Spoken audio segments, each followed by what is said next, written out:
Number 17। हिकमत अमली।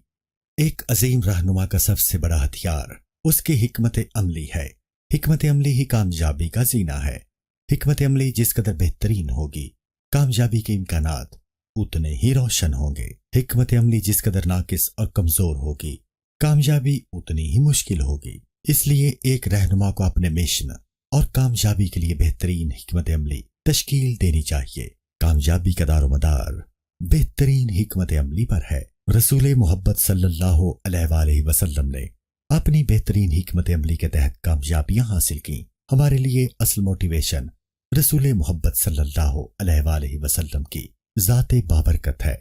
बाकी कामयाबियां और मोटिवेशन आरजी और लम्हाती हैं। अगर हम जिंदगी में कुछ हासिल करना चाहते हैं, आगे बढ़ना चाहते हैं, तो तरक्की के तमाम रास्ते हमें उसी ज़ाते बरकत के तवस्सुत से मिलेंगे। अपने तजुर्बे और इल्म की बदौलत बेहतरीन फैसले करना और अच्छा मशवरा देना ही हिकमत अमली है। हिकमत अमली जितनी माकूल और मजबूत होगी, कामयाबी के इम्कानात उतने ही वाज़े होंगे। हिकमत अमली नाम है ये जानना कि सही काम कौन सा है और उसका सही वक्त और सही तरीका क्या है। अगर एक रहनुमा में हिकमत अमली का फुकदान है तो कोई भी विजन महज खाम ख्याली है। विजन का काम है मंजिल मकसूद दिखाना और हिकमत अमली वहां तक ले जाती है। बेहतरीन हिकमत अमली से ही एक रहनुमा निखरता और संवरता है।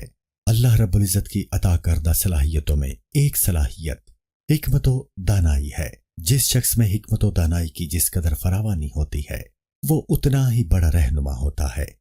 हर नबी अपने वक्त का सबसे बड़ा रहनुमा होता है। अल्लाह रब्बुल इज़्ज़त ने उसे खुसूसी नबवी हिकमत व दानाई से नवाजा होता है। अल्लाह रब्बुल इज़्ज़त का इरशाद वाक़ है, और याद करो जब अल्लाह ने अंबिया से पुख्ता वादा लिया कि जब मैं तुमको किताब व हिकमत दूं, फिर तुम्हारे पास वो अजीम रसूल आ जाए जो इस किताब की तस्दीक करने वाला हो जो तुम्हारे पास है, तो तुम्हारे लिए इस पर ईमान लाना और उसकी मदद करना जरूरी है। सूरह आले इमरान आयत नंबर 81।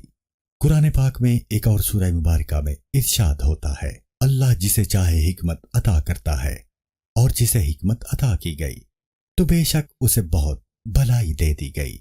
सूरह अल बकरा आयत नंबर 269। हिकमत की बात मोमिन की गुमशुदा चीज है, जहां उसे पाए वो उसका सबसे ज्यादा हकदार है।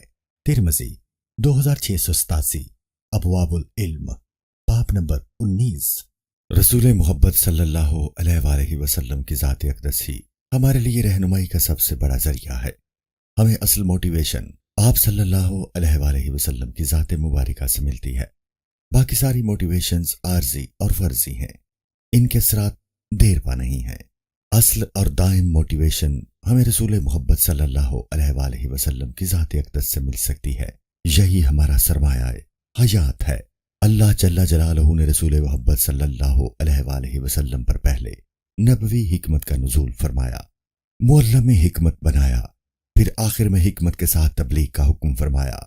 रसूल मोहब्बत सल्लल्लाहु अलैहि वसल्लम ने अपनी मुकद्दस हयात मुबारका में अल्लाह रब्बुल इज़्ज़त की दी हुई इस हिकमत को कैसे इस्तेमाल किया, यही हमारे रहनुमा असूल हैं और यही असल मोटिवेशन का जरिया है।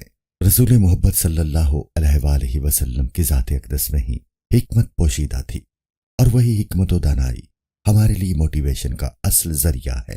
बाकी तो सब आर्जी और नापायदार और गैर हकीकी हैं। अगर हम अपनी जिंदगी रसूल मोहब्बत सल्लल्लाहु अलैहि वसल्लम की दी हुई तालीमात के मुताबिक बसर करें तो इससे हमारी दुनिया और आखिरत संवर सकती है।